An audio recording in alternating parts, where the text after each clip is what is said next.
Ruth does not know the legal code, but Naomi does. She's from Bethlehem.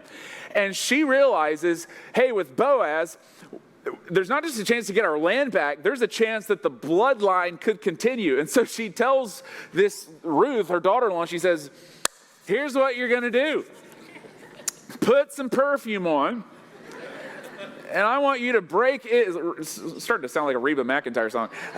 I want you to break in to Boaz's house and proposition him with the idea of marriage. And that's what she does. Some of you guys are like, this sounds like a dream, man. This sounds incredible. I thought you said there were no miracles in this story, Pastor Jared. Well, this is what she does. Ruth chapter 3, starting in verse 8. In the middle of the night, Boaz is asleep. Something startled the man. He turned, and there was a woman lying at his feet. Who are you? He asked. Remember the girl from the field? I am your servant Ruth, she replied. And I won't get into how this is a marriage proposal, but just trust me, it is. Spread the corner of your garment over me, since you are a guardian redeemer of our family. And what she's doing, she says, hey, look, death has robbed from me. Poverty has stricken me. And you have the opportunity, if you are willing to sacrifice on my behalf to redeem me, what are you going to do?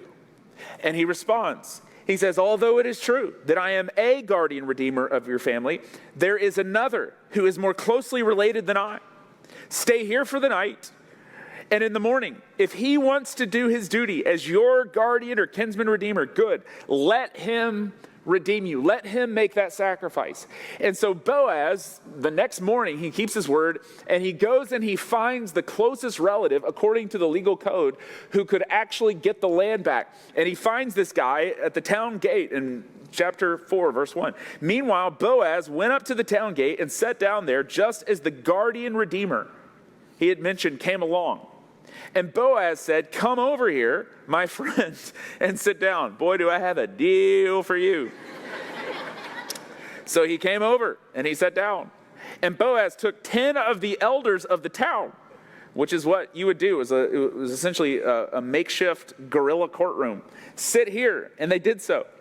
I thought I should bring the matter, this is Boaz speaking, to your attention of Naomi and of Ruth, these two widows, and let you know what's going on. And I want to suggest that you buy this land in the presence of these seated here and in the presence of the elders of my people.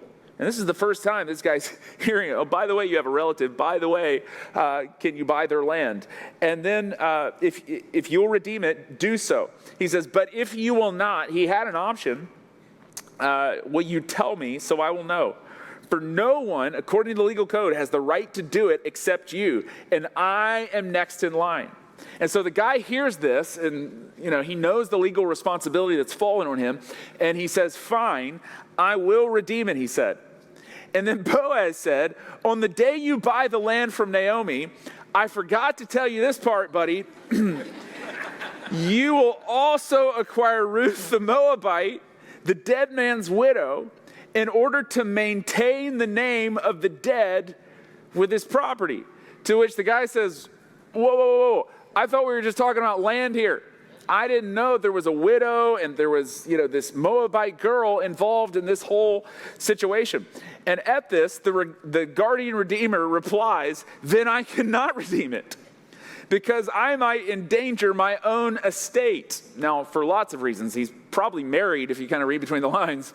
My wife is not going to love me bringing a Moabite girl home, saying, well, it's the law, honey. Nobody leave yet, okay? There's all kinds of ways to apply this story. He says, you redeem it yourself, Boaz. I cannot do it.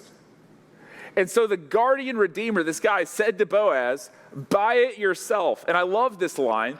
He says, and it says, and he removed his sandal. Now, what would happen when he removed the sandal? Either Ruth or Naomi would come up and grab it, hit him with it, and spit in his face. And I love, he just sort of takes it like, just go for it. I guess I deserve it.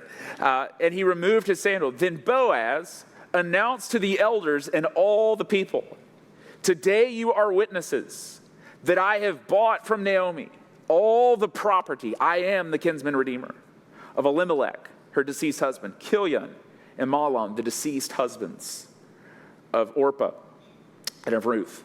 And I have also acquired Ruth, the Moabite, Mahlon's widow, as my wife, in order to maintain the name of the dead with his property, so that his name will not disappear from among his family or from his hometown. Today, you are witnesses. And he becomes what only he could become in this moment. The burden fell on him to reverse the curse of poverty and of death that had fallen on Ruth and on Naomi. And he becomes the kinsman redeemer.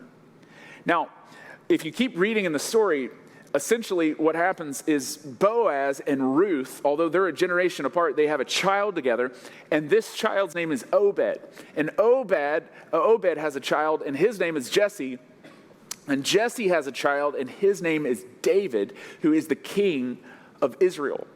All from the broken bloodline of this Moabite girl named Ruth.